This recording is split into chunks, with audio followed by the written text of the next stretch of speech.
সামাজিক ব্যবসা খাতে বাণিজ্যিক ব্যাংকগুলোকে বিনিয়োগ করার আহ্বান জানিয়েছে গবেষণা সংস্থা বিআইবিএম। তবে ঝুঁকির বিষয়ে সতর্ক থাকার তাগিদ দিয়েছে সংস্থাটি। এক্ষেত্রে কেন্দ্রীয় ব্যাংকের নীতি সহায়তার সাথে আইন প্রয়োজন বলে জানান ব্যাংকাররা। মঙ্গলবার রাজধানীর মিরপুরে বিআইবিএম আয়োজিত এক আলোচনায় এসব কথা উঠে আসে। বান্ডেল থাকলে প্রতি সেনমানিতে টাকা বাঁচবে। বিকাশ সেনমানি বান্ডেল কিনে জিতুন প্রতি লেনদেনে। সমাজের টেকসই উন্নয়নের লক্ষ্যে বিশ্বব্যাপী সামাজিক ব্যবসা এগিয়ে যাচ্ছে।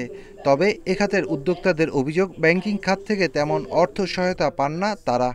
বাংলাদেশেও সামাজিক ব্যবসায় ব্যাংকের অবদান কত তার কোনো সুনির্দিষ্ট হিসেব নেই।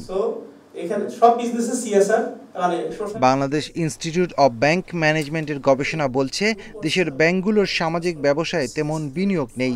ব্যাংকগুলো এ খাতে বিনিয়োগ করলে দেশের সামাজিক ব্যবসা সম্প্রসারণ হবে।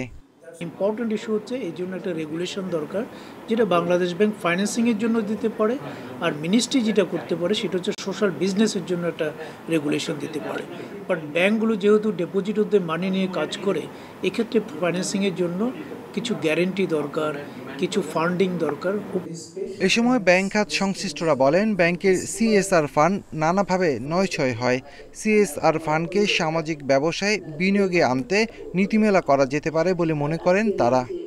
ব্যাংকগুলো যদি ফাইন্যান্স করে সঠিকভাবে, তাহলে আমরা মনে করি যে আমাদের এই দেশে সোশ্যাল বিজনেসটা ভালো কাজ করবে।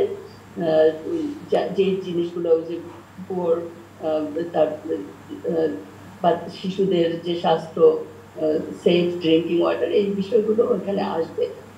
আমাদের কমার্শিয়াল বিজনেসের main objective to maximize the profit. যেখানে একটা কমার্শিয়াল ব্যাংকে 1% ডিভিডেন্ড কমে গেলে এমনি চাকরি চলে যায়, এমনি চাকরি নিয়ে টার্নানি হয়, সেখানে without earning any profit, to what extent it will come the suitable, it's a question.